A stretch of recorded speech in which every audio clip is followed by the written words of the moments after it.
오늘 말씀 사도행전 27장, 28장. 다소 본문은 좀 긴데 우리가 다 아는 내용들이죠. 지금 우리 바울 사도가 가이사랴에서 이제 로마로 죄수로서 압송당하는 겁니다.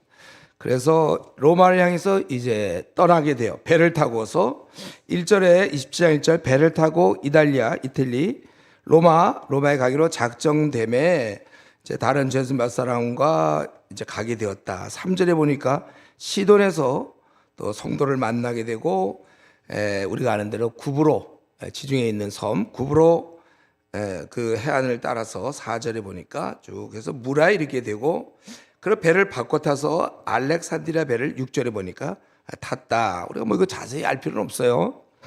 그리고 이제 저들이 8절에 보니까 간신히 그 연안을 지나 미양이라는 곳에 이르렀다. 미양.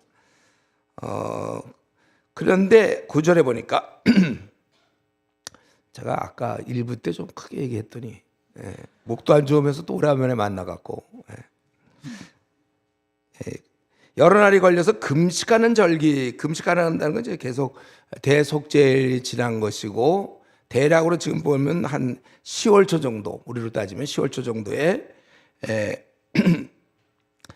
그때이기 때문에 바울은 많이 돌아다녀 봐서 알잖아요. 그래서 10절에 이렇게 얘기를 했어요. 내가 보니 이번 항해가 함물과 배만 아니라 우리 생명에도 타격과 많은 소리를 끼치라. 그랬더니 백부장이 선장과 선주의 말을 바울의 말보다 더 믿더라. 그렇겠죠? 저거 뭐 죄인인 주제 제 죄수로 끌려가는데 뭐 어쩌고 지가 또 뭘 알기는. 혹시 저기 또 로마로 안 붙잡혀 가려고 지연작전을 피나 그런 생각을 하기 쉽겠죠. 뭐 들어주겠습니까 이거? 바울을 알게 보여요. 지금 죄수인데 그들의 눈에는. 백부장이라는 것은 그 당시 로마의 장교였고 100명 혹은 200명을 책임지는 사람이었어요.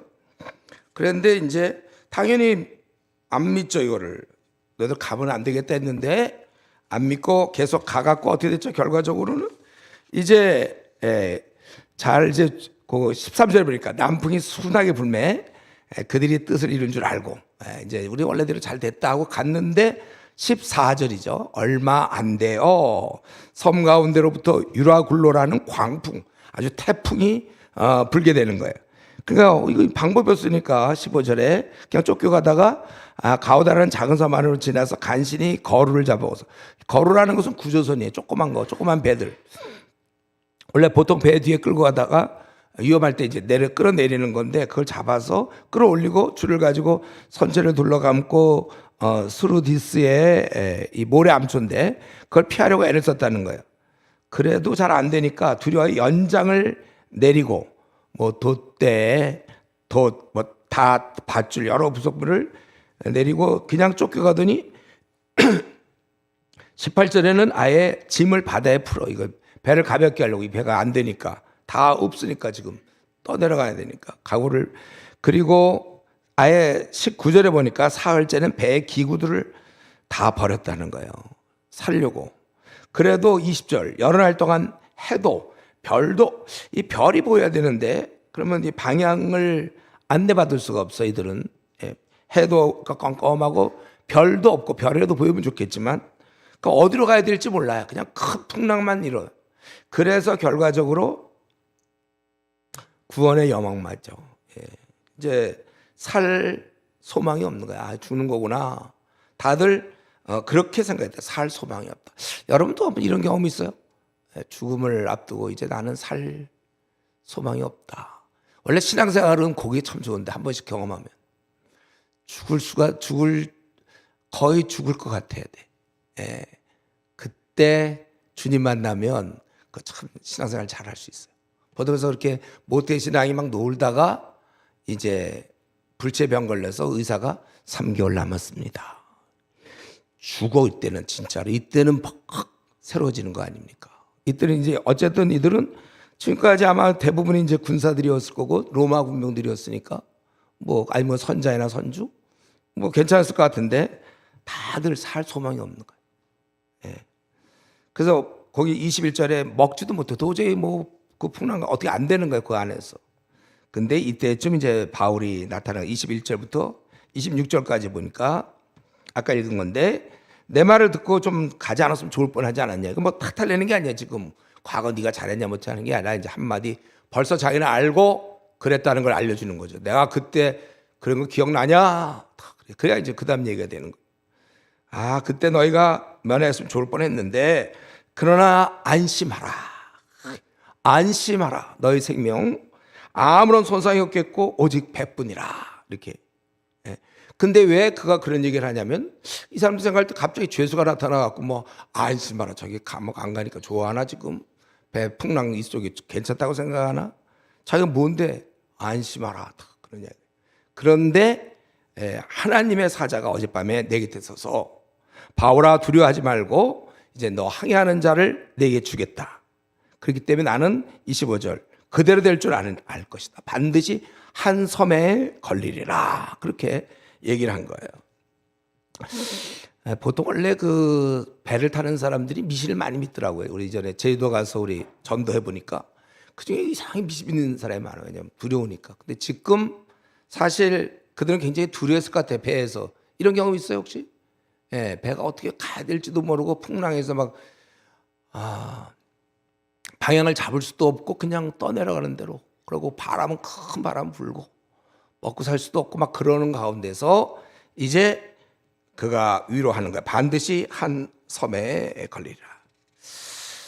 사실은 이제 저와 여러분이 이 땅을 살아가면서 이제 이런 스타일로 살아야 되는 거죠 원래. 우리는 세상 사람들은 요 현상만 보는 거고 우리는 하나님과 영교 주님과의 관계 속에서 시대 돌아감을 알기 때문에 이제 우리나라 앞으로 혹시 어려움이 지금도 좀 있지만 앞으로 어떨지 모르겠어요.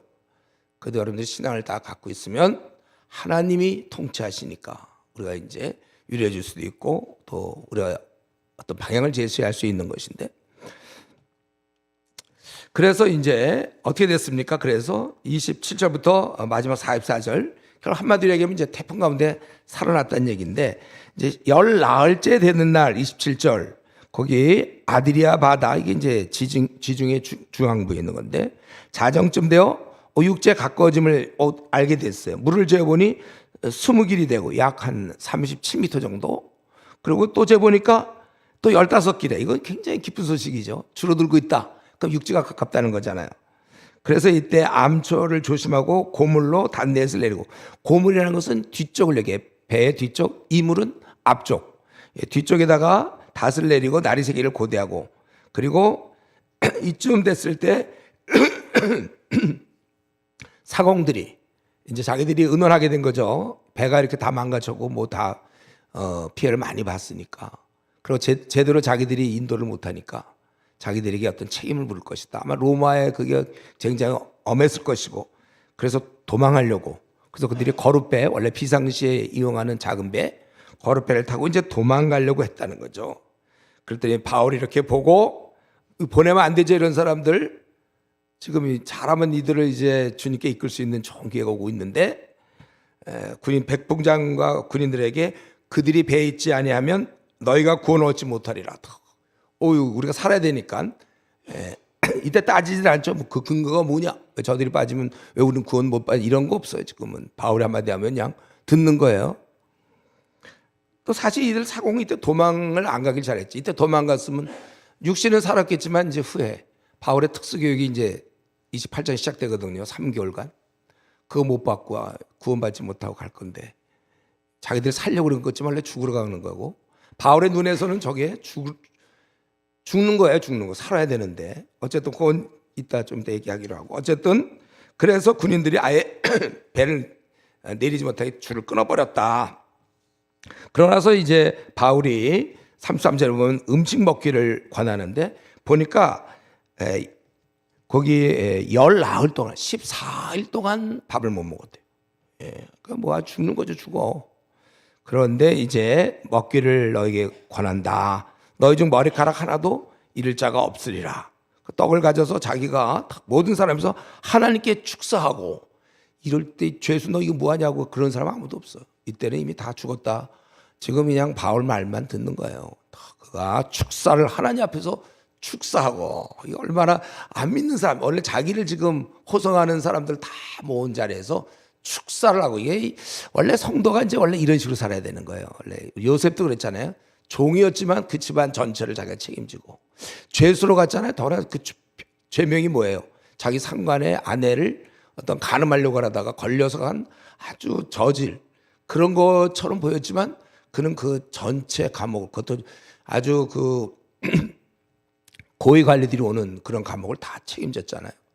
원래 우리는 그 위치와 관계없이 하늘나라 하늘 아버지의 사실은 아들 딸이기 때문에 원래 이런 자세가 맞아요. 이들을 위해서 하나님께 축사하고, 얼마나 이때 뭐 어떻게든지 먼저 한테 축사하고 떼어 먹기 때문에 그들도 다 안심하고, 이제 우리가 어떻게 사나 보다 하고 다 안심하고 먹고, 배부르게 먹고, 그 38절에 가볍게 하려고 이 육지에 계속 들어가야 되니까 바다에 버렸다.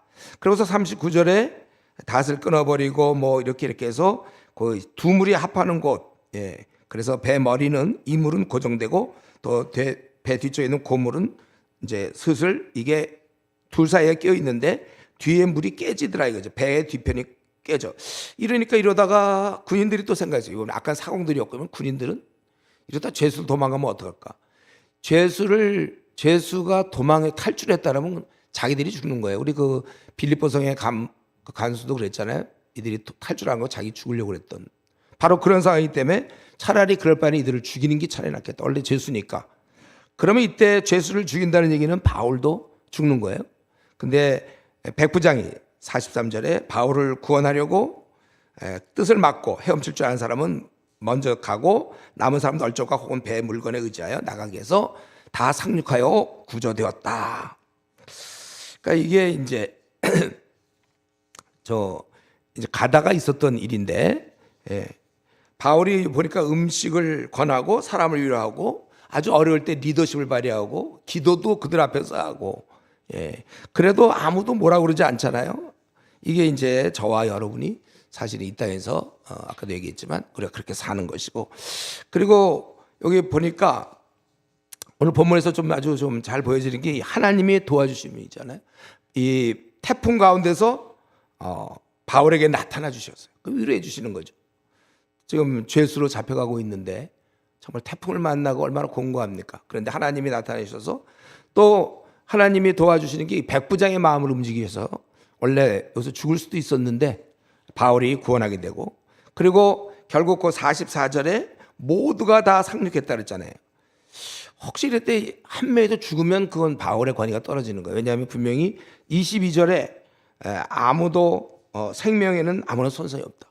혹시 어떤 사람이 지병을 갖고 있다가 제대로 밥도 못 먹고 이래갖고 그때 죽었으면, 그러나 하나님께서 그렇게 안 하시고 다 살아서, 이런 말을 했는데 이게 지켜지는 거잖아요.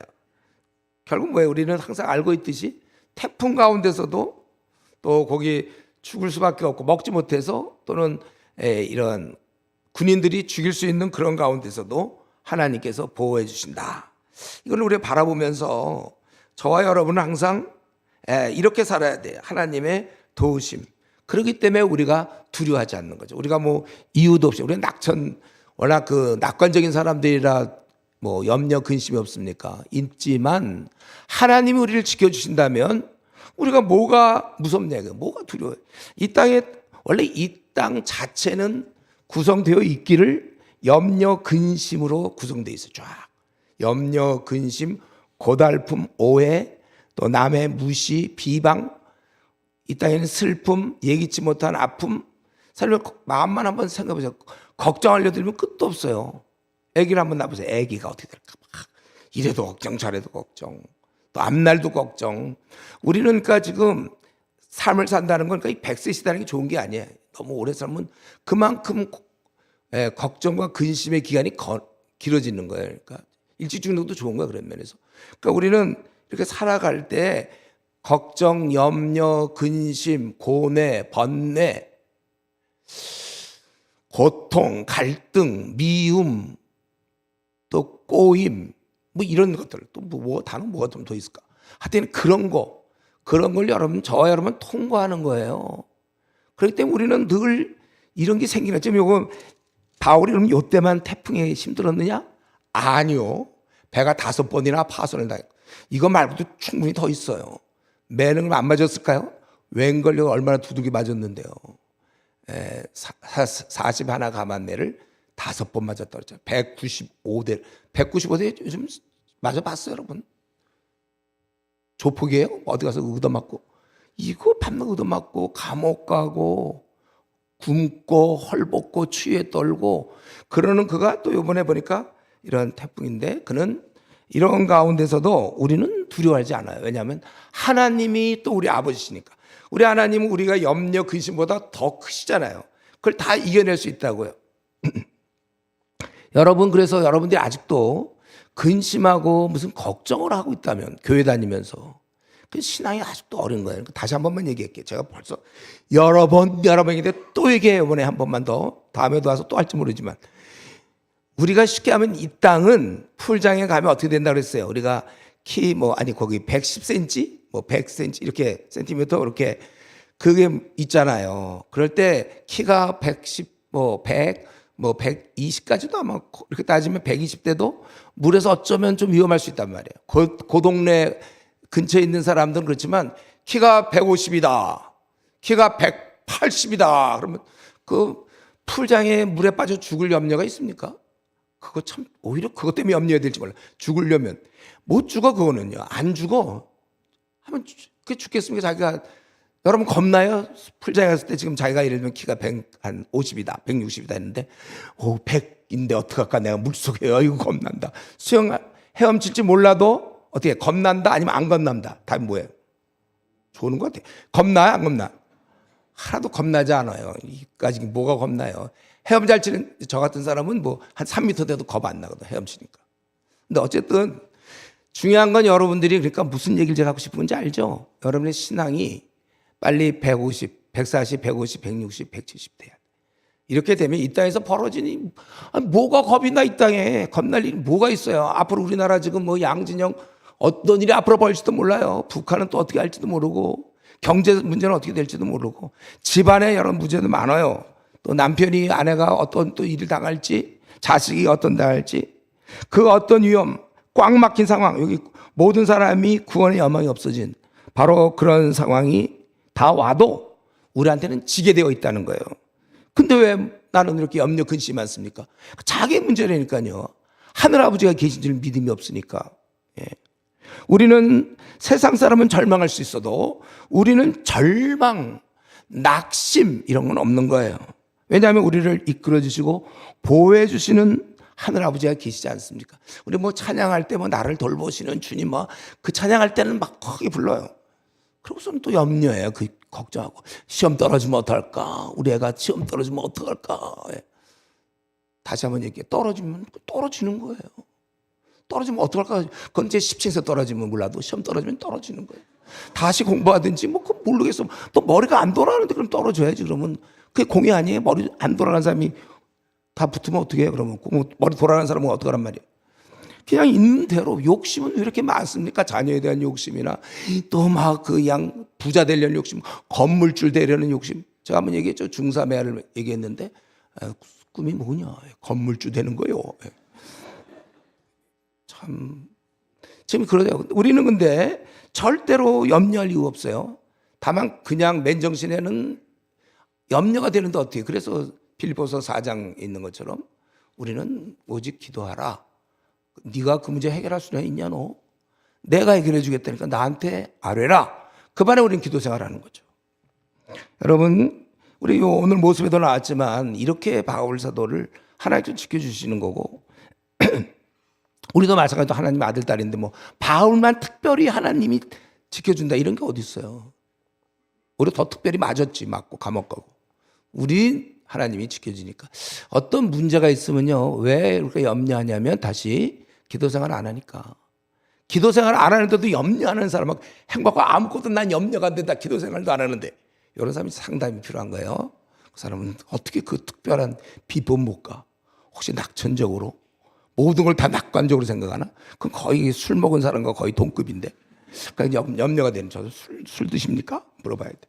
맨정신에는 어떻게 우리가 염려 근심이 없습니까? 그러나 맨정신이 아니라 성령 충만하면 되는 일 하나도 없어도 괜찮다. 남편이, 아내가, 자식이, 부모가, 뭐 어떤 회사의 상사가 무슨 문제가 또 앞날의 문제, 전능하신 하나님께서 도와주시기 때문에, 그래서 괜찮은 거예요. 저도 군대 생활할 때 진짜 많이 힘들었지만 이제 카투사 생활은 편했어요. 논산훈련 받을 때 그때 진짜 많이 힘들었지만 전능하신 하나님 의지하고 버틴 거잖아요. 전능하신 하나님이 나의 아버지가 되시고 우편근을 되신다. 처음 들어요? 저분의 하나님은 우편근을 되시고 나는 좌편에 뭐에 나는 우리 하나님께서 우리 지켜주신다. 그래서 이제 살아나서 상륙했는데 알고 보니까 그게 멜리데 28장 1절 우리가 구조된 후에 안즉 그 섬은 멜리데 오늘날 그 몰타 그 시실리 남쪽 제가 조사했는데 92.8km 지점에 있어요. 그러니까 거의 로마랑 이제 크게 보면 로마에 굉장히 근접한 거지만 로마로 안 들어가고 멜리데 섬 거기에 이제 가게 됐다. 갔더니 원주민이 특별히 동정을 했고 그렇지 않겠어요. 난파된 선에서 와갖고 난파선에서 거의 죽을 뻔하다 살아났으니까 춥고 힘들고 그러니까 그들이 제대로 먹지도 못하고 많이 동정했고 바울이 나무 한 묶음을 거두어 불에 넣으니 이때 왜 바울이 그걸 하는지 모르겠지만 평소에 섬김 하여튼 넣었는데 뜨거움으로 말미암아 독사가 나왔다 그래서 그 손을 물고 있는지라 원주민들이 이 짐승이 그 손에 매달려 있음을 보고 원래 독사는요 방어 수단으로 자기가 물건 빨리 도망가요. 근데 이제 매달려 있는 거는 이제 이 사실은 276명을 위해서 그런지 모르고 원주민을 위해서 그러는데 독사가 내가 물었다 이 사람을 그러니까 죽어야 된다 이걸 이제 알려주려고 독사가 시청각 교육으로 빨리 도망도 원래 가야 되지만 그냥 물려 있는 거예요. 그랬더니 야 저거 살인자 할 자로다. 바다에서는 어떻게 그 힘든 데서 구조받았는데 결국 독사한테 죽는구나. 그리고 이제 쓰러져야겠지 하고 사람들이 아주 참 기다리는데 아무리 인내를 해도 안 쓰러지거든. 오래 기다려도 6절에 쓰러지겠지. 이들의 믿음 쓰러질 거야. 근데 안 쓰러지니까 신이다. 그래서 이제 신이라고 그러는 거예요. 이들. 그리고 나서 그 중에 이제 이러는 중에 바울 사도는 또 그것뿐만 아니라 8절에 보면 보블리오 부친 보블리오가 그 성의 제일 높은 사람 우리 거기에 이제 하여튼에 추장이든 뭐든 제일 높은 사람의 부친을 고쳐주는데 그 부친이 열병과 이질에 걸렸대요. 이거 아주 열병이란 굉장히 위험한 거거든. 또 옛날 약도 제대로 없을 때 그런 원주민 그런 데서 열병과 또 이질. 근데 이제 바울이 안수 기도하여 그를 고쳐주고 그랬더니 이제 다른 병자들도 많이 와서 다 고쳐주고 그리고 대접받고 떠날 때 10절에 보니까 먹을 것들 같은 거 떠날 때 하여튼 쓸 것들을 보냈다. 그리고 11절부터 드디어 15절에 로마에 도착하는 거예요. 그래서 거기 배를 타고 가서 수라구사에 대고 거기 이탈리아 이제 시칠리 쪽에 수사구사에 갔다가 레기온 이거 이탈리아 본토로 이제 들어가서 거기에 계속 올라가서 보디올에 이르고 형제를 만나고 15절에 보니까 아비오 광장 트레이스 타베르 하여튼 그런 데 가서 이제 사람들을 만나고 로마에 들어갔다. 결국 로마 땅에 도착했습니다. 바울이 원하고 기도하던 그것을 이루게 된 거죠. 결국은 바울 사도는 결국은 로마에 갔어요. 굉장히 많이 가려고 그랬죠. 그가 로마에 그 여러 번 가려고 그랬다고 로마서 1장 13절. 근데 못 가서 계속. 그리고 가는 길에 태풍도 그를 막을 수가 없었고 군인도 주의를 했지만 그것도 바울이 로마에 들어가는 걸 막을 수 없어요. 최후로 독사가 노렸지만 그것도 막을 수 없었습니다. 이 로마에 가서 복음을 전파하려는 전략적 요충지거든. 당대 전 세계를 로마가 통일했고 그 로마의 핵심부에 가서 복음을 퍼뜨려야 되겠다는 이왕에 복음 전할 거 어디 섬에 가서 혼자 열심히 전하는 거 그거 자체는 귀하지만 전략이 없는 거죠. 전략을 짜야지. 바울은 로마에 여러 번 가려고 그랬어요. 드디어 그가 그런 열정 로마에 가겠다 했는데 결국은 들어갔다. 우리 짧은 시간에 정말 우리 이러한 것이 중요한 거. 우리 생에 있어서 하나님께 이렇게 목표를 정해놓고 그걸 놓고 기도하는 거 이거 아주 굉장히 중요한 것이죠. 우리 막연히 그냥 목표가 없으면요 사람이 막연히 살아요. 막연히 사는 사람의 특징은 당장 재밌는 거를 하게 되잖아요. 보통 막연히 살 때는 목표가 없으니까 수험생은 대학을 가야 되니까 집에 와서도 공부를 하는 거고, 그 시험이 다 끝나면 보통 수험, 이제는 뭐 하냐 보면 대학생들 중에 뭐 덜어는 그냥 뭐 그 동영상 이거 핸드폰 그거 보면서 지낸 사람 많아. 목표가 없을 때. 또 직장인도 마찬가지죠. 자기가 어떤 프로젝트가 있어 그걸 끝내려고 한다든가 몰라도 그렇지 않으면 퇴근 후에 그냥 지낼 수 있어요. 사람은 목표가 있어야 돼요. 목표가 없으면 사람이 힘이 없어요. 힘이 없으면 눈이 반짝이질 않아요. 그냥이에요. 그냥 살아요. 사람에겐 그런 목표가 있어야 되는 거잖아요. 그런 것을 간절히 사모했단 말이에요. 이 바울은 로마 가기를 얼마나 사모했는지 몰라요. 그래서 결국은 결국은 목표를 이룬단 말이죠. 우리가 이 땅에 사는 동안 여러분 그냥 사는 게 아니라 목표를 놓고 사는 거예요. 내가 요 일을 하다가 죽는다. 그게 있어야 되는 것이죠. 그래서 이제 로마에 도착해서 16절부터 마지막 31절까지는 유대 사람들을 먼저 만나서 전했는데, 그래서 거기 쭉 만나서 뭐 얘기를 해보는데, 그들 결과가 24절. 그 말을 믿는 사람도 있고 믿지 아니하는 사람도 있어서 서로 맞지 아니하 흩어질 때 이사야가 이미 얘기했어요. 저들이 눈은 감았고 또 귀로 또 다 듣지도 않는 그런 사람이라. 그래서 나는 28절 하나님의 이 구원이 이방인에게 보내어진 줄 알라. 그들은 그것을 들으라 하더라. 이렇게. 그래서 30절 31절 본격적으로 2년 동안 셋집에서 자기에 오는 자를 다 영접해요. 여기 보니까 16절에 한 군인과 함께 따로 이렇게 아직 결정이 안 나서 아직 이게 벌이 어떻게 될지 그랬기 때문에 그 동안은 2년 동안 그가 셋집에 머물면서, 그래서 나중에 이제 재판을 받아갖고 그가 풀려나게 이제 되는데, 처음에는 얼마 뒤에 다시 잡혀서 이제 죽게 됩니다. 그래서 그는 하나님 나라를 전파하며 주 예수의 그리스도에 관한 모든 것을 담대하게 거침없이 가르치더라. 그러니까 우리가 오늘 이 말씀 27장 28장 이 말씀은 결국 우리가 바울 사도는 진리의 말씀을 퍼뜨리려고 로마에 갔다는 걸 알 수 있죠. 셋집에서 그냥 편하게 있는 게 아니고 그는 여기서 이런 작업을 한 거예요. 이 말씀을 퍼뜨리려고 로마에 간 거라는 것이죠. 그는 예수님을 만방에 알리기를 원했어요. 충분히 그는 아시아에서도 했고 마케도니아에서도 했고 고린도 아덴 다 했지만 그가 바라볼 때는 로마 제국을 바꿔야 돼. 그래서 들어간 거예요. 그는 주님께서 명하신 대로 순종했습니다. 뭐라고 그랬죠? 예루살렘과 온 유대와 사마리아와 땅끝까지 이르러 내 증인이다. 그러니까 항상 그의 머릿속에는 땅끝. 그 당시에 나중에 보면 서바나까지도 생각하잖아요. 스페인. 그 당시 땅끝. 항상 움직이고 있어요. 그거를 이루기 위해서. 그러면 이제 우리는 그래서 결국은 바울 사도는 폭풍과 이런 그런 태풍 속에 시달리다가 결국 로마에 도착해서 말씀을 전했구나. 그러면 한 가지 질문이, 그러면 결국 예수님을 알리려고 로마에 간 거 알겠어요, 우리가? 그렇죠? 알죠? 졸려요? 또 졸리운 기운이 조금 감돌아요. 지금 이제 어느새 28장 끝났으니까 이제 끝나나? 아니요. 이제 시작을 해야지. 우리가 이거 이제 이런 내용이다. 이걸 보면서 우리가 이 교훈을 통할 게 뭐냐?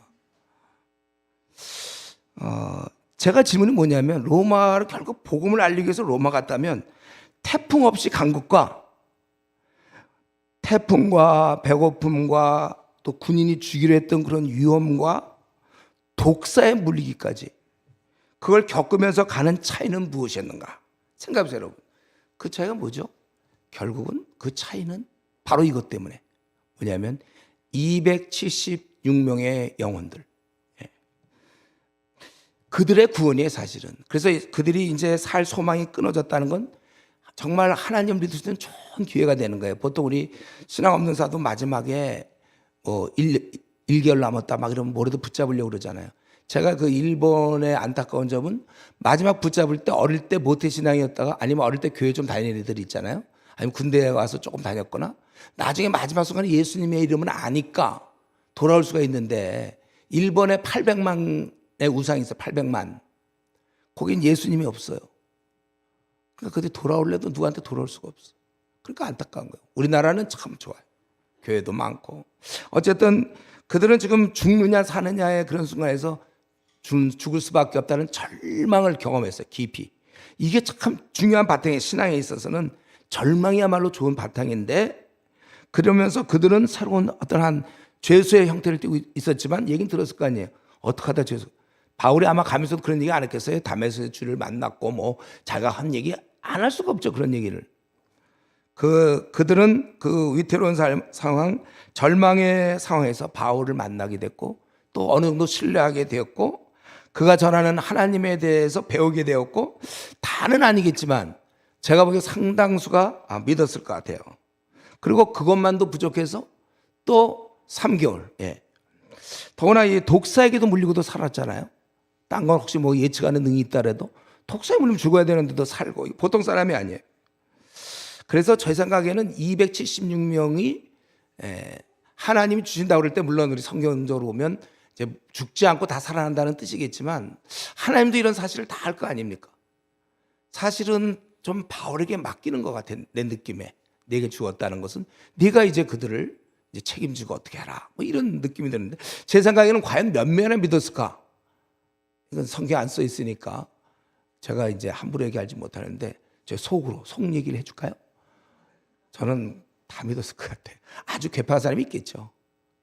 그러나 이 정도 되면 안 믿을 수 있을까요? 자기가 바닥 인생에 절망하고 자기는 아무것도 없는데 처음 들어보는 그런 상황. 그리고 바울의 3개월간의 이런 거. 증거가 있냐고요? 다 거의 다 믿었을 것 같은, 꽤 많은 사람이 믿었을 것 같은 증거가 있습니까? 제가 생각하는 건 그게 그겁니다. 그 28장 30절에 보면 바울이 온 이태를 자기 셋집에 머물며 자기에게 오는 사람을 다 영접하고, 이 말의 분위기가 1년에 한 명씩 와서 2명 영접해, 이런 개념은 아니겠죠. 제가 볼 때 많은 사람들이 왔을 거고, 바울의 성격상 이런 걸 들여다보면, 그러면 제가 볼 때 바울은 로마에 가본 적이 없는데 몇몇 형제는 소식을 듣고 알았겠지만 그 몇 명만 친해서 그냥 지내는 거잖아요. 여기 자기에게 오는 사람을 다 영접했다. 그러면 그가 처음 간 로마에 그를 아는 사람이 누가 있다고 찾아오겠습니까? 더구나 그 위험할 수도 있는데, 그의 어떤 지키고 있는 그곳에, 군인이 지키고 있는 그곳에 온다, 2년 동안 왔다 생각할 때, 그 많은 사람들은 제 판단에는 적지 않은 사람이 왔을 텐데, 수는 알 수 없지만 적어도 그 276명과 연결된 사람들, 그러니까 그의 가족들도 우선 당장, 내가 만약 276명이 한 명이면 내가 원래 그 바다에서 죽게 돼서 아무런 소망이 없는데 안 죽는다고 누가 그러고, 이제 그런다 그러고, 그리고 이제 모두가 다 산다고 그랬고, 뭐 이런 얘기 할 거 아니에요? 그리고 우리를 먹여줬고, 그리고 다 살았고, 그리고 그 사람은 독사에 물렸는데도 살아나고, 그리고 병자 분명히 죽는 사람인데도 기도해서 낫게 하고, 이런 얘기 했을 거 아니에요. 또 본인이 믿었다면 더 열심히 가족을 전도했을 거고, 야 너도 뭐 그분 있으니까 만나러 가자, 뭐 이런 식으로. 가족들, 또 친척들, 친구, 뭐 동료, 지인들 하루에 한 10명씩이 왔다 하더라도 몇천 명이 올 수 있는 거잖아요. 그래서 제 생각에는 상당히 많았어요. 이건 답은 아니에요. 성경에 안 써 있는 이상 우리가 함부로 얘기하면 안 되지만, 제 마음엔 다 믿었다라고 여기 하나 적혔으면 참 좋을 뻔했는데 안 적혀져 있어요. 다 믿었을 것 같아요. 그리고 왜 내가 이렇게 얘기하는가? 왜 또 이렇게 얘기하는가? 결정적인 증거는 바울이라는 성품, 바울의 그러한 열정. 바울이 로마 가는 것도 복음 전하기 위해서 가는 거잖아요. 죄수의 몸으로 가는 것도. 근데 그가 3개월 동안 있으면서 그냥 가만히 얌전하게 있다? 그건 아니죠. 거기서 열심히 전했을 거예요. 자연스럽게. 그래서 웬만한 완악한 사람이 아니라면 그걸 믿었을 것이고, 만약에 많은 사람이 이렇게 했는데도 안 믿었다 그러면 너무 제 마음에 한 10명 믿었을 것 같다 이러면 너무 허탈할 것 같아. 그들은 기껏 바다에서 그 힘든 데서 구출받았는데 그걸로 땡이 끝이야. 정말 더구나 하늘의 대사, 당대 최고의 바울사도를 만났는데 구원도 받지 못해 3개월간 있었는데, 그건 너무 좀 허탈해요. 좀 그들은 물에서 구원받는 걸로 끝나면 안 되고 타는 불못에서도 구원받아야 되는 것입니다. 그리고 이 모습을 어디서 보냐면, 주님도 이 땅에 계실 때 항상 그 육신의 병을 고친 게 아니잖아요. 우리 중풍병자 왔을 때 어떻게 했죠? 내 죄의 사함을 받았느라. 항상 주님은 이 두 가지 병을 보고 있었어요. 이 죄의 병과 중풍병. 또 우리 12회를 혈줄 않는 여인이 와서 싹 옷대 갖고 아무도 모르게, 원래 이 사람은 늘 숨어 있던 버릇 싹 됐는데 나니까 그냥 가면 그걸로 끝나는 건데 일부러 그 바쁜 중에도 부르셔서 내 믿음이 너를 구원했다, 뭐 이런 식으로. 삭개의 경우도 그랬고. 반드시 신앙을 제대로 가진 사람은 사람을 바라볼 때 한쪽만 보지 않습니다. 그가 사는 그걸로 성공을 얘기하지도 않고, 그가 뭐 잘 풀렸고 돈을 많이 벌고 건물주가 되고 뭐 직위를 갖고 결혼을 잘하고 자녀가 뭐 좋은 대학 가고 이런 걸로 평가하지 않아요. 우리는 하나님을 알지 못한다면 그거는 요거 80년짜리에서 행복이지 뭐예요. 우리는 그런 행복 정도 전하려고 우리가 뭐 열심히 전도하는 겁니까? 그건 아니에요. 우리는 이런 면에 있어서 저는 그때 많은 사람이 구원받았을 거라고 보고, 또 동시에 왜 하나님께서는 이왕에 그러면 결국 로마로 보낼 바에는 하지 로마 가까이 전체적인 지도상으로 볼 때는 여전히 90km 이상 떨어져 있지만은 거기 왜 이런 한적한 섬, 원주민이 사는 3개월 동안 멜리데 한적한 섬에 머물게 했을까? 제가 이걸 좀 생각해 봤어요. 이걸 오늘 어제도 생각하고 그제도 생각하고 오늘도 새벽에도 또 생각했는데 이게 아닐까 싶어요. 결국 예수님을 이들이 만약에 믿게 된다면 그 이후에 우리가 벌어진 거 우리는 알고 있잖아요. 어마어마한 어려움, 믿는 자에게 당해지는 그 박해, 막 순교적 상황, 이런 걸 생각할 때 적당히 예수 믿고 구원받았네 할렐루야 이런 게 아니라 깊이 들어가야 돼. 이들은 확실해야 돼. 그렇지 않으면 배신할 수도 있어요, 예수님을. 그리고 이들은 이제 그 어마어마한 로마 제국 수도에 들어가서 기독교를 퍼뜨려야 될 사람들이에요. 이들이 강해야 되는 거지. 겨우 자기 신앙 하나 갖고 예수 믿으면 좋아, 행복해, 이런 게 아니란 말이야. 일꾼이 돼야 돼, 이들이. 일꾼이. 그러기 때문에 사실은 이들을 그냥 믿게 해놓고 내보낸다는 건 다 배신하게 만들어가 마찬가지예요. 이들은 견고해져 있어야 돼요. 사실 바울도 로마에서 여기 2년 정도 있다가 풀려나서 한 3년에서 4년 정도 더 일하다가 잡혀서 그때 순교당했거든요. 바울은. 이 276명의 이 중에 믿은 사람, 아마 많은 사람이 믿었을 건데 그들은 몰랐지만 나중에 그들도 어쩌면은 순교적 상황이 올 수도 있다는 거예요. 그리고 무엇보다 그걸 떠나서라도 일단 이제 시작되니까 일꾼이 있어야 되잖아요. 추수할 곡식은 많은데 일꾼이 부족하다고 그랬잖아요.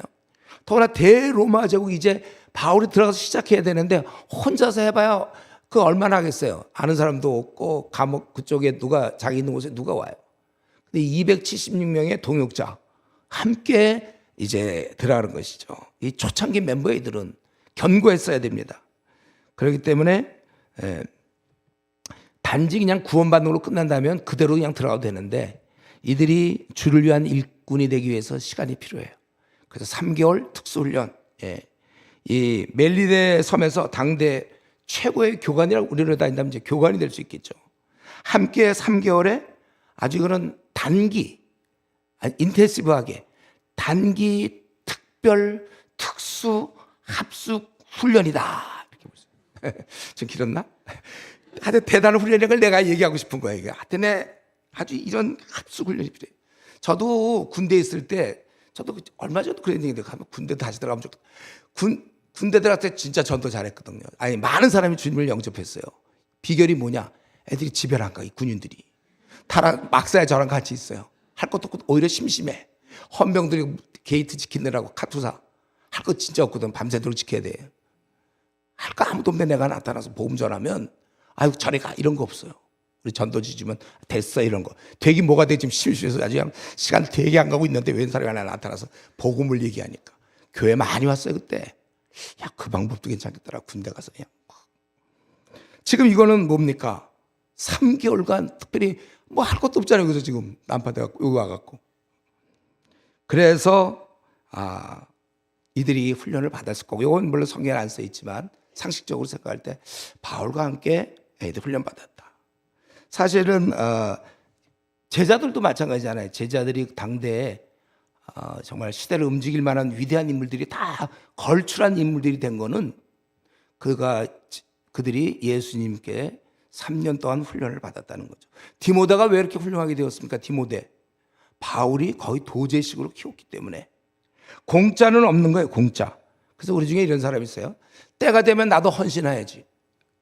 그 말을 듣을 때 제가 제일 안타까운 게 그거예요. 그거 참 감사한데 그 때가 빨리 되면 좋아요. 20대 되면 좋은데 그게 만약에 40대 되면 어떡합니까?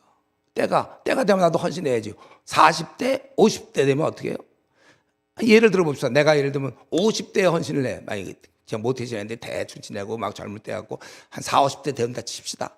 한 50대에 좀 더 극적으로 얘기한다면 한 50, 한 3세 뭐 이렇게 예를 들면 53세면 자기가 그때 마음을 정했어요. 나도 환자를 고쳐야 되겠다. 그런 마음을 공부 이제 해서 이제 의대 가려면 공부해야 되잖아요. 한 2, 3년 해갖고 머리도 잘 안 돌아가는데 해갖고 왔더니 55세 드디어 의대에 들어갔어요. 이제 환자를 고치기 위해서. 그러면 예과 본관 안 합니까? 6년 그러면 61세 한갑 지나서 드디어 의대를 졸업했다. 그러면 와서 맹장 막 수술해요. 의대만 졸업하면 인턴 레지던트 5년 4년 5년 그러면 이제 한 65세 6세 이제 딱 드디어 의사 병원을 개원하여 환자를 치료하죠. 하세요. 하면 좋은데 그러지 말고 20대 공부들 잘 돌아갈 때 의대 공부 또 그 사람 아마 몇 번 또 저것 좀 이거 좀 해야지. 잘 졸업이나 할 수 있었는지 모르겠네. 어쨌든 그때 뭘 어떻게 하겠다고 그래요. 그러니까 저도 때가 되면 헌신하겠습니다. 벌써 30대인데 시간 없다니까. 이제 뭐 공부할 거 얼마만 한 줄 알아? 이 신구약 66권에 정통해야 되는데 언제 공부할까? 66권. 예를 들면 제가 지금 너무 겁을 주려고 그런 건 아니고 빨리 공부 좀 해야 될 거 아니에요? 훈련 받아야 된단 말이에요. 우리 바울 사도도 그래서 고린도 교회에 1년 6개월 동안 고린도 교회가 얼마나 큰 영향을 줍니까? 에베소에서는 2년간 가르쳤잖아요. 2년간. 그래서 여러분 그 에베소는 보면은 에베소에서 그 마술하던 사람들이 다 알아서 자기들이 막 불태우리지 않았습니까? 제가 왜 에베소서 성경에서 중요하다고 그럽니까? 다른 서신과 달리 에베소는 제일 훈련 많이 받은 사람들이에요. 그들에게 필요한 걸 전해줬거든 바울 사도가. 그래서 벌써 1장부터 심상치 않잖아요. 1장부터 우리 바울의 기도, 하나님을 알게 하시고 부르심의 소망과 장차 나타날 기업의 영광이 풍성히 무엇이며 그 가운데 역사는 그 부활의 크심과 이게 우리 기도 제목이 돼야 돼요.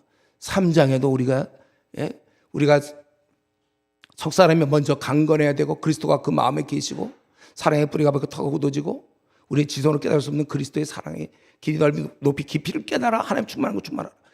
이 5단계 영적 성숙이라든가 가정생활에 대해서 남편들아 아내를 위해서 죽어라 막 이런 거 이게 그냥 사람들한테 안 되는데 에베소 사람한테 된다고요. 또 아내들아 남편에게 복종하라. 자녀들아 부모에게 순종하라. 부모들아 6장 4절 자녀를 노엽게 하지 마라. 많은 경우 노엽게 해갖고 애 망친잖아요. 애 싫대는데 그냥 쥐어박으면서 그냥 야 공부해라 막 이런. 아니 넌 애가 죽어라 그냥. 노엽게 하면 안 돼. 애를 노엽게 하지 말고 그리고 이 성경을 가르치라고 그랬잖아요. 그게 6장 4절의 원리 아니에요.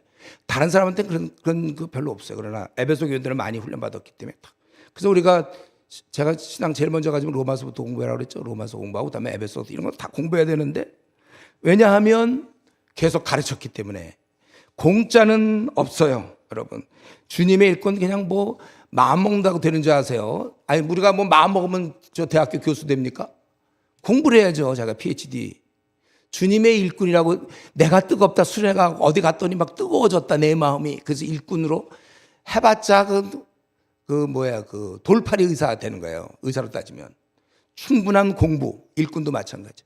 충분한 경건 평소 하나님과 깊은 기도 성경에 대한 정통 계속해서 성경을 연구하고 또 연구하고 또 연구. 제가 최근에 기쁜 소식은 어떤 형제가 드디어 66권을 끝냈대요. 기뻤어요. 얼마 전에 지난 12월인가 언제 또 누구 자매 한 명이 또 성경 66권 끝냈다고 그러죠. 부지런히 끝내야죠. 원래 로마서 6장 17절 18절 너희가 본래 죄의 종이더니 너에게 전하여 준 바 교훈의 본을 마음으로 순종하여 죄로부터 해방되어 의에게 종이 되었느니라 이렇게 얘기했어요. 그래서 여기에 이들은 결국 합숙훈련이라고 제가 생각할 때는 3개월간 그래서 주의 일꾼으로 거듭나서 로마를 함께 바울과 들어갔다고 저는 이제 생각을 해요. 한번 저는 이 시간에 우리 자신 한번 돌아봅시다. 제가 질문하면 예스나 노로 속으로 대답하세요. 한번 스스로 물어보세요. 나도 주님의 일꾼인가? 그래서 여러분들이 네 이러면 저는 감사하죠. 주저가 됩니까? 네. 그러면 자칫 이런 거 아니에요? 그냥 주님만 믿어서 그냥 타는 불 못해서 건진받고 사용은 별로 안 된 채 그냥 착실한 성도 그러고 그냥 끝나는 거 아니에요? 그런 사람의 특징이 뭐예요? 집에서는 이제 좋은 남편이 되겠고, 회사에서는 또 좋은 성실한 그리스도인이니까 성실한 직장인이 되겠죠. 그럼 우리 에베소에 우리 보고 친절하라고 그랬으니까 무뚝뚝하지 않겠죠? 그래, 친절하게 지낼 거고, 또 입 덕이 되지 않는 말 하지 않을 거고, 욕 같은 거 우리 입에서 안 나오겠죠. 그리고 거짓말 안 하겠죠. 뭐 그 정도. 집에서 이렇게 훌륭한 가장으로 자녀들에게 따뜻한 아주 인자한 부모가 되고, 또 교회에서는 어떤 직분을 좀 맡을 수도 있겠고, 만약에 한 그 정도로 끝난다면 그건 지금 얘기하는 일꾼이라는 것은 시대와 싸울 수 있는 사람, 그런 걸 얘기하잖아요. 물론 이제 해도 뭐 안 될 수 있지만 그렇게 시도는 해야 되는 거 아니에요? 우리가 많은 사람들은 그렇게 살고 안 믿는 사람은 할 수 없다 치더라도 믿는다고 하나님의 아들, 딸이라고 그러는 사람이 너무 그냥 조용히 살아. 그냥 착실한 교인.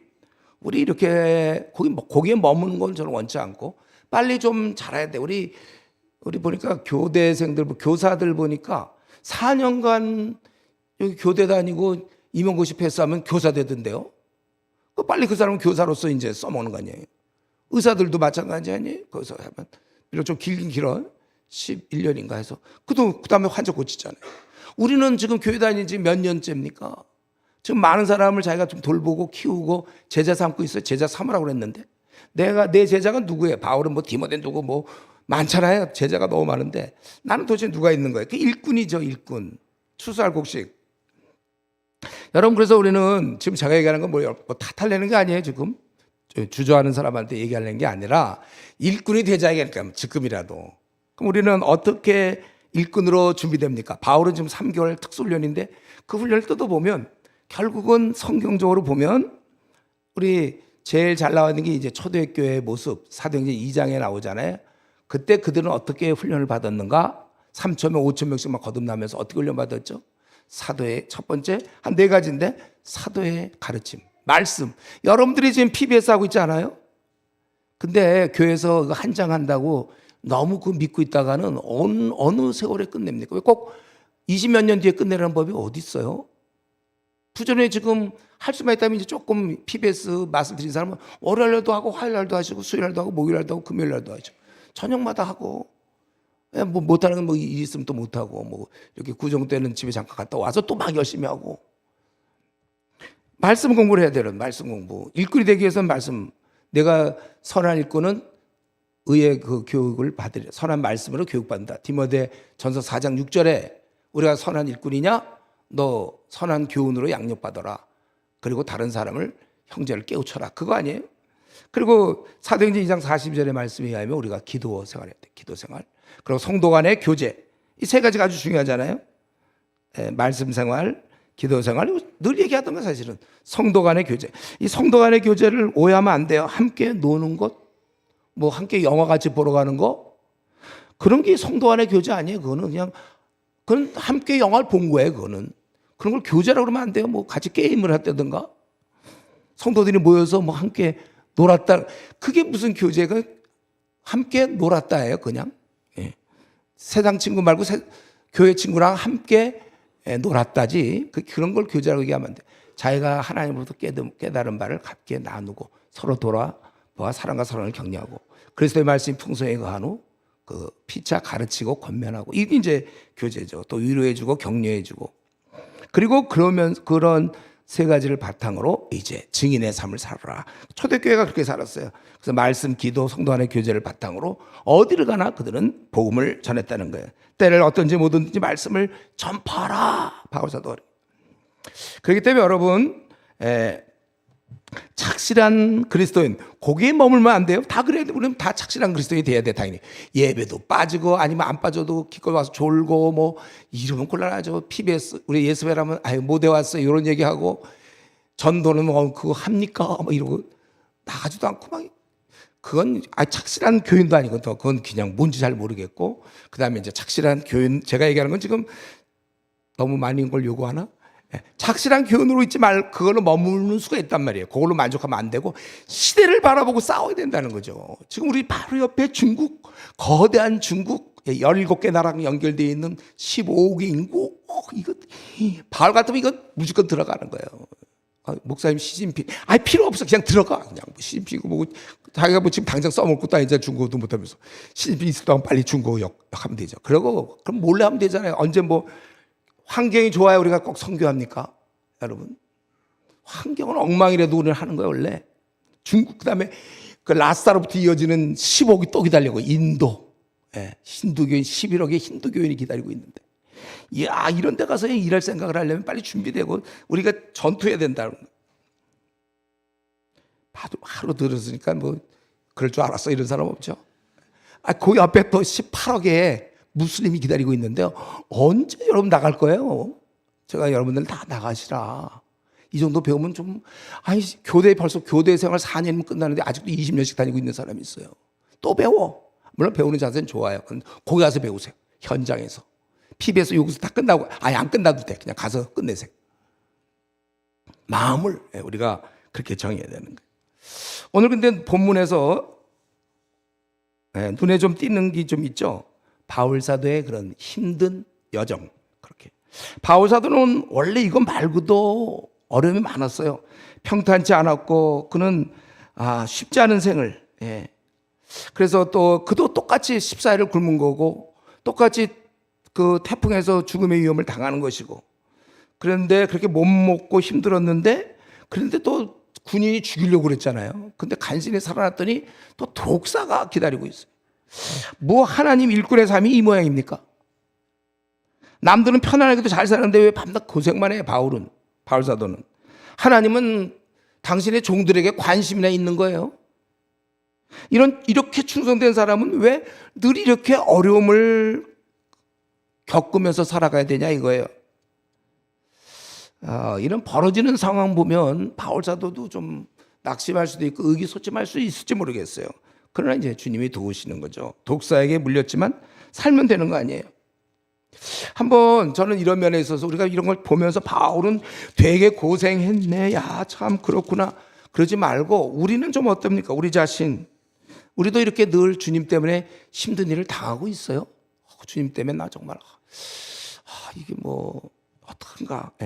그리고 목회자들 가운데 목회 그만둘까 뭐 이런 사람도 있긴 하는데 우리는 어떻습니까? 만약에 그 자신의 안일 때문에 자기가 좀 편해지려다가 부딪히는 문제로 힘들어한다면 그건 할 수 없고 그건 다 경험해야 돼 자기가. 이 땅에서 좀 쉽게 얘기해서 잘 먹고 잘 살려고 그냥 좀 편안하고 인정받고 그런 것 때문에 그걸 해서 힘든 거는 그거는 이제 그건 뭐 할 수 없어요. 그거는 나그네 길이 그렇게 구성되어 있어.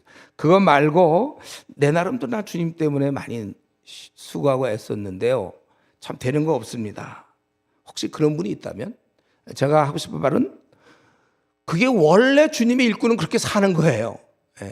나만 좀 특별히 그게 아니고 주님의 일꾼이 된다는 거는 그렇게 원래 사는 거예요. 제가 얘기했잖아요. 그 해병대 나 지원하겠어. 그러고서 해병대 가고 해병대 들어갔으면 가만히 있지 뭐 말이 많아요. 해병대한테 왜 추운 날 뭐 팬티 바람에 물속에 들어갑니까? 뭐 왜 무슨 봉체종가 뭐 이런 거 왜 합니까? 자기들 카토사 노는데 우린 왜 이런 거 해야 됩니까? 누가 뛰어들래? 그럴 바엔 민방위가 뭐 있나 아직도? 그런 거 빠지든지 카토사로 가든지 자기가 대한민국의 특공 부대 뭐 아니야 자기 나름대로 해병대 지원 자원 입대 그럼 가서 두 개 맞든지 알든지 그건 지가 알아서 할 문제지 뭐 그거 갖고 왜 이 커리가 이렇습니까? 이러면 안 되죠. 자기가 결정하는 거예요. 원래 주님의 일꾼은 이 땅에서 비난받는 거예요. 오해받고 그게 맞아요. 그게 비난받는 거예요. 원래 이 땅에서 미움을 받고 또 악한 마귀가 공격을 하기 때문에 갓데나 원래 고난의 길인데 또 거기다 마귀의 공격까지. 우리는 또 가만히 있지도 않고 또 마귀가 붙잡고 있는 걸 그걸 빼오려고 하니까 에이 마귀가 우리를 공격 안 하겠습니까? 이리저리 공격 갓데나 고난 힘든 죽겠는데 또 그것들이 또 그러니까 사방의 우겨쌈을 당해야 돼요. 원래 3방의 우겨쌈을 당하면 한 방으로 도망가면 되는데 4방으로 우겨쌈을 당하는 거예요. 그러니까 거의 죽게 되는 거죠. 그래서 원래 죽어야 돼요. 우리가 보배를 질그릇에 가졌기 때문에 깨져야 돼요. 포기해야 돼요. 근데도 깨지지 않아. 그게 원래 일꾼의 삶입니다. 그래서 주님이 이런 말씀하셨죠. 의를 위하여 박해받는 자가 자기는 정말 억울해. 참 왜 이런 일을 당해야 될지 몰라. 그런 자가 복 있는 자다. 주님이 무슨 주님이 괜히 심심하니까 한 말이에요. 제자들 모아놓고 할 얘기도 없고 뭐 좀 얘기할 거 없나 보다. 야, 의를 위해 박해봐야 복 있는 거다. 그런 겁니까? 실제로 이런 자는 복이, 성경에서 복은 이런 자가 복 있지. 이 땅에서 뭐 다 영광 다 받아놓고 뭘 복을 기대해요. 오히려 그러기 때문에 지금 제가 얘기하는 사람이 누가 대상이 누군지 알겠죠? 그냥 편안하게 지내고 행복하다, 나 신앙 가서 좋다, 나 이제 구원받았다, 이걸로만 머문 사람 말고 나름대로 주님의 일어나는 사람, 그 사람을 위해서 제가 얘기하는 거예요. 그러니까 난 행복하다는 사람은 약간 자두돼 있대는. 지금 뭘 얘기하냐면 주님을 위해서 나름대로 일꾼이 되려고 했던 사람, 그런 사람은 오히려 이런 어려운 상황에서 영광스럽게 생각해야 되는 거예요. 내가 뭐라고? 내가 감히 주님의 고난에 참여하는가? 사실 생각해 보세요. 어차피 나는 지금 주님을 만나서 천국을 얻었잖아요. 이 땅에서 가장 복된 사람이, 나보다 더 복된 사람 있는 사람이 있으면 나와보라고 그러세요. 누가 우리보다 더 복됩니까? 우리 이 땅에서 이제 가장 복된 사람이에요. 네. 학벌도 없고 돈도 없고 명예도 없고 직위도 없고 못생겼으며 능력도 없고 제일 행복해. 그래도 주님을 만났기 때문에. 짧은 나그네께서 뭐 인정받지 못한다고 그걸 뭐 이렇게 힘들어합니까? 주님이 나를 인정하시는데. 고생 좀 한다고 처져 있으면 어떻게 해요? 내가 아니고 주님 모르는 사람, 그게 진짜 불쌍한 자. 지난번에 와서 제가 야고보서 마지막 했죠? 5장에서 진짜 불쌍한 사람은 그들 아니냐. 그러니까 우리는 오늘 이 본문에서 보내준 것처럼 이때 독사가 바울을 문 게 괜찮은 거예요. 우리가 이런 정신이 있어야 돼요. 만약 이런 상황이라면 내가 물리는 게 맞아요. 차라리 독사에 내가 물리는 것이 낫다. 그 많은 사람들 중에. 이런 생각을 가져야죠. 왜요? 그들은 아직 예수님을 모르거나 이제 해야 되니까 그들은 좀 더 살아서 그런 기회를 가져야 돼. 아직 예수님 모르는 사람들이거나. 나는 이제 다 믿었고 뭐 죽고 천국 가고 그러니까 물리려면 내가 물려야죠. 차라리 독사한테 물리자. 따라하라고 할 수는 없는데 이런 정신. 그래, 내가 가난한 게 낫지. 그래, 내가. 맞아. 내가 좀 힘든 게 맞을 거야. 왜? 나는 다 얻었으니까. 그럼 뭐 돈만 없지 우리가 뭐가 없습니까? 그죠? 돈만 없고 뭐 학벌만 없고 외모만 없고 능력만 안 되지 뭐 우리가 부족한 게 뭐 있어요? 결혼이 좀 어려웠나? 뭐 그것만 좀 못했고 신입자가 좀 늦게 가는 거고 자녀가 좀 속 좀 세기는 거 그거 말고 우리가 뭐가 또 부족한 게 있습니까? 자, 집이 없거나 집 없는 건 뭐 그거. 차라리 독사는 내가 물리자. 따라하면 안 해요. 속으로 생각하세요. 이런 정신으로 살아야 된다는 거예요. 왜냐하면 나는 초되고. 그런데 주위에 많은 사람, 여러분 회사의 사람이 누구든지 그들은 참 안 돼서. 우리 중에 이제 노후 대책이 됐다는 사람이 있어요. 제 친구들 중에도 노후 대책이 됐다는데 뭐가 됐나 보면 그냥 이 땅에서 먹고 사는 게 됐다는 거예요. 노후 대책의 제일 중요한 게 뭡니까? 자기가 이 땅을 떠나면 그 다음에 어딜 가는지 가야 할 곳이 준비되어 있어야 노후 대책이 되는 거죠. 우리가 어디 여행 가면 한 뭐 5박 6일 한다면 가서 사전에 어디서 잘지 이런 게 다 돼 있지 않아요? 요거 떠나면 그 다음에 어디로 가고 거기서 어떻게 숙소를 구하고 이게 돼 있어야지 편하지. 그거 없으면 어떻게 해요? 우리가 이 땅을 떠날 때 내가 갈 곳이 준비되어 있어야 돼요. 저희 주위에 지금 고등학교 동창들이 그저께인가 또 한 명 죽어갖고 45명이 세상을 떠났어요. 근데 다행히 그중에 이제 제가 전도한 애들이 예수 믿고 떠나서 그거 생각하면 참 감사는 한데 결국은 노후 대책이라는 게 뭐가 노후 대책이에요? 내가 다음에 이제 이동할 때 어디로 갈 건지.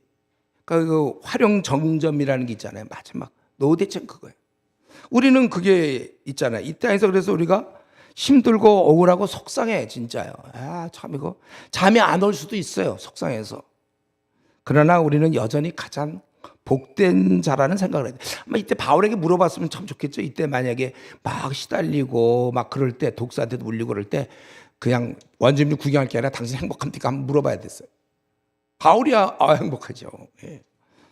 죽어도 되고 뭐 살려주시면 일하라는 뜻이고 죽어도 되는 거예요. 우리는 이런 어려운 일 할 때 이거예요. 다 하나님 뜻이 있겠죠. 이걸 우리가 항상 마음에 다 하나님 뜻이 있겠죠. 왜 이런 남편을 만났는지, 왜 이런 아내를 만났는지, 또 이런 같은 회사, 나의 조건, 앞날 뭐 많아요. 다 하나님 뜻이 있겠지. 우리가 그날 나의 좀 억울함이 있습니까, 여러분? 속상함이 있어요? 원통함이 있어요? 그날 그분께서 풀어주십니다. 그거 이제 앞으로 한 조금만 더 기다리세요. 한 50년, 40년만 다 풀어주실 테니까. 우리는 그분이 모든 상을 아시는 주님께 그 힘든 것, 또 고난과 아픔을 기도로 다 아뢰고 그분과 함께 이겨나가는 것입니다. 그리고 이제 끝으로 마지막으로 한 말씀 더 모처럼 왔는데 여기서 끝나면 안 되겠죠? 끝으로 한 말씀만 더 드리고, 그리고 진짜 끝이에요. 그러면요. 끝으로 제가 이제 생각을 해봤어요. 오늘 본문을 이렇게 보면서 만약 이때 태풍 속에서 아니면 또 그 군인들 때문에 아니면 독사에 물려서 바울이 죽는다면 어떻게 되나? 뭐 죽어도 되긴 돼요. 우리는 영생의 소망이 있고 괜찮아. 죽어봤자 천국이니까. 그럴 때 이제 제일 뭐가 문제인가 보니까 이 로마의 복음은 어찌 되는가? 지금 우리 28장 30절 30 바울이 온 이태 동안 2년 동안 수많은 사람을 그가 가르쳤는데 그래서 그것이 막 퍼졌는데 이거 만약에 바울이 독사에 물려갖고 죽어버렸다든지 하면 이 복음 전파에 얼마나 큰 손실을 가져오겠고 과연 로마 제국 지금 한 복판까지는 들어갔는데 거기서 전 세계를 향한 복음을 퍼뜨릴 수 있겠는가? 사실 그걸 여기서 퍼뜨렸기 때문에 또 276명 중에 몇 명인지 모르지만 상당히 많은 사람이 받아들였을 것이고 그들에 의해서 계속이고 바울은 좀 신체적인 제약을 받지만 그래도 사람을 만날 수가 있었기 때문에 부지런히 전했을 거고 그래서 제 생각에는 제 생각에는 실제인데 성도들이 기하급수적으로 는 거예요. 로마에서. 그래서 AD 64년경 그 네로 황제라고 여러분 아시죠? 네로 황제. 그 대로마의 그 화제가 있는 화제. 큰 화제가 있는데 그 화제를 수습할 길이 없어서 생각하다가 기독교인한테 돌린단 말이에요. 그 정도로 이미 기독교가 거기에 아주 많이 번져 있다는 걸 뜻해요. 그러면 바울이 그게 아직 죽기 전에 벌써 몇 년 사이인데 그렇게 됐다는 거죠. 널리 전했고 그리고 이들이 많기 때문에 다른 쪽은 다 그냥 순종을 하는데 다른 백성들은 우리는 하늘에 임금이 계시고 예수 그리스도가 우리의 주라 황제여야 되는데 그 대상이 황제가 아니라 예수 그리스도이기 때문에 믿는 자들을 수없이 죽이고 핍박하잖아요. 대로마 제국 황제가 거의 한 10명 정도가 계속 이어져 내리면서 죽였어요. 수많은 그리스도인이 죽었는데도 결국 그러니까 그 얼마 안 돼서 네로 황제가 그 대로마 화재가 일어났을 때 그리스도인들이 다 하고 잡아 죽일 때 이제 사실 그때쯤에 사도 바울이 순교하게 되는 거잖아요. 그때 또 우리 베드로도 아마 그때쯤 순교했는지 모르겠어요. 그러니까 그만큼 기독교가 퍼진 거죠. 이후에 대로마 제국 황제들이 앞장서서 기독교를 아예 박멸하려고 그랬어요. 그러나 결국 어떻게 됐습니까? AD 313년경 그 밀라노 칙령으로 결국 기독교를 공인하게 될 수밖에 없었고 아예 얼마 뒤에는 국교로 기독교를 삼게 되었잖아요. 이런 면에서 바울은 지금 여기 혼자 가는 게 아니라 이제 276명 제 생각에 다라고 믿으면 그들과 함께 로마를 점령하러 가는 거예요. 이 로마에 점령하는 것은 얼핏 보면 로마 점령하는 것 같지만 아니요. 전 세계를 정복하는 거예요. 바울은 비록 죄수의 몸, 세상에서 볼 땐 이미 늙었고 온갖 어려움 많이 당했고 그랬지만은 그가 들어갈 때 또 함께 276명이 같이 들어갈 때 그는 로마를 결국 점령하러 간 것이고 세계를 점령하러 들어간 것입니다. 그런 말미암아 로마뿐 아니라 세계가 복음을 듣게 된다. 이제 이런 장면을 좀 생각해 보면서 우리 한번 우리 자신을 생각할 때 나는 나의 이 마음속에 한번 들여다보세요. 어느 부분에 나에게는 이러한 점령, 시대를 바꿈 이런 게 있는 거예요. 제가 조금 전에도 얘기했지만 중국 같은 데는 3,800만 명의 대학생들이 있어요. 와, 그들은 누가 지금 그걸 건드리고 있는지 잘 모르겠어요. 저들을 좀 뒤집어 놔야 되지 않을까. 한번 태어났는데 3,800명의 대학생을 하겠다는 얘기는 그들의 가족 그런 거 다 생각할 때 앞으로 무한히 번질 걸 생각하는 거죠. 우리가. 바울 사도가 로마를 들여다봤어요. 전략적 가치. 이걸 통하지 않으면 저도 아마 그 당시 태어났으면 지금 마음 같으면 분명히 로마로 갔을 거예요. 지금은 중국이죠. 중국 대륙을 바라보면 와 그거 어마어마한 숫자가 기다리고 있고 그들은 지금 무신론자들이야 다. 죽으면 끝이죠 뭐. 그리고 그 라사 쪽으로 해갖고 그 밑으로 인도 15억이 기다리고 있다. 힌두교인이 11억인데 저들을 정복해야 되지 않나요? 그들에 의해서 또 중국은 묘의 나라가 그 주변에 17개 나라가 붙어 있어요. 다 연결돼 있어요. 이쪽으로. 바다든 어쨌든 이렇게 해서. 중국만 바꾸면 얼마나 전 세계 또 화교 퍼져 있잖아요. 1억 이상. 화교들이 다 퍼져 있어. 이거 정말 이건 너무 기회의 찬스야, 이건. 물론 뭐 자기 뜻이 있어 아프리카에 뭐 가봉 뭐 이런 데 가겠다. 가세요. 그거 좋아요. 뭐 또 뭐더라. 가나도 있고 우간다 뭐 이런 데 좋아할 뜻이 있으면 가세요, 여러분들. 그러나 제가 볼 때 오늘 같은 이런 설교를 할 때는 최소한도 지금 로마에서 벌어지는 일인데 저 같으면 중국이라고 생각해. 가서 그들을 변화시키고 우리가 그러니까 3,800만 명을 바꿔야 해서 결국 그러니까 중국을 다 바꾸는데 어쩌면 내가 할 일은 가서 열심히 했지만 한 10명 정도를 바꾸고 죽을 수도 있어요. 그러나 내 마음의 꿈은 그렇다는 거죠. 저는 이걸 원하는 거예요. 우리가 무슨 가서 내가 가면 3,800명 다 믿게 할 수 있습니까? 그러나 이때 씨를 뿌렸던 바울에 의해서 결국은 로마적인 무너지는 거고 기독교가 이렇게 한 것처럼 저는 이제 그런 면에서 여러분이 가고 안 가고에 따라서 판도가 바뀔 곳은 어딘가. 내가 가는 곳마다 어떤 일이 벌어지고 있는가. 내가 지금쯤 생을 마치면 하나님 나라 지금 전 세계 95%가 불신자들인데 하나님 나라에 어떤 손해가 있는가. 나는 지금 어떤 하나님 나라 전체 전 세계를 들여다볼 때 나는 어떤 직책을 지금 맡고 있죠, 내가? 아니, 나는 왜 이 땅에 지금 보내서 이렇게 지금처럼 살고 있습니까? 이제 우리 명절이다. 내일 또 뭐 간다. 왜 집에도 안 가고 여기 앉아 있죠, 우리? 예배 드리기 위해서. 내일 가나요? 또 그러면 갔다 오겠죠. 또 와서는 또 직장 다니고 학교 가고 똑같은 일이 벌어질 거예요. 그리고 나는 또 엄마라면 또 자녀들 키워야 될 거고 뭐 똑같은 가장이라면 이런.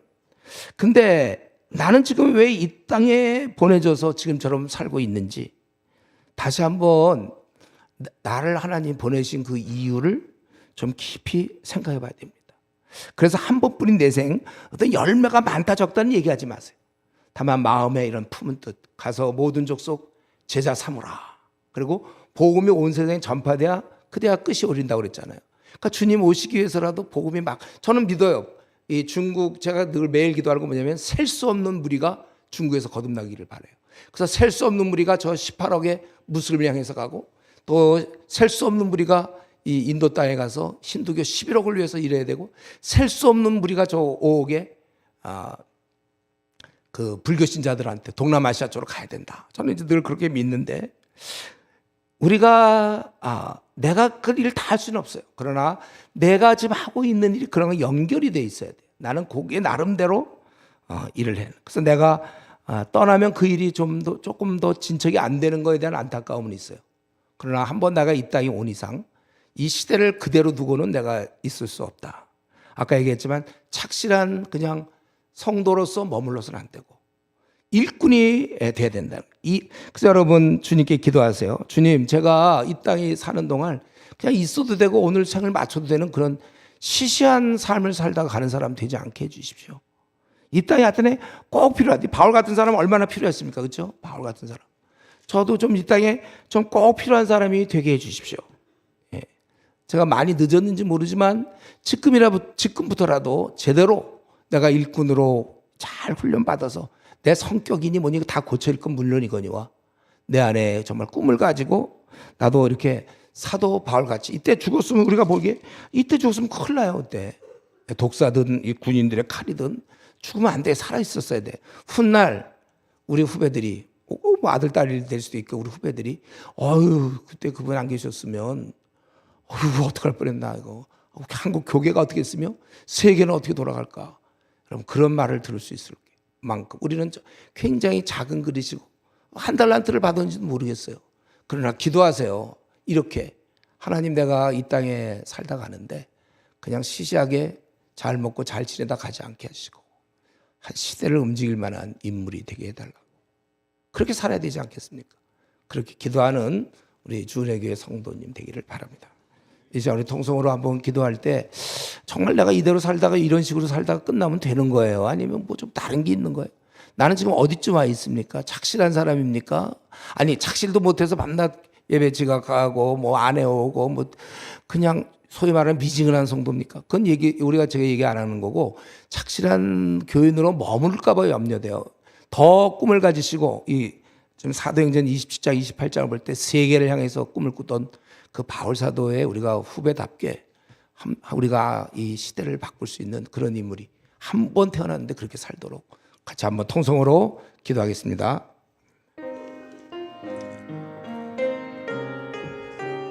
아버지 하나님,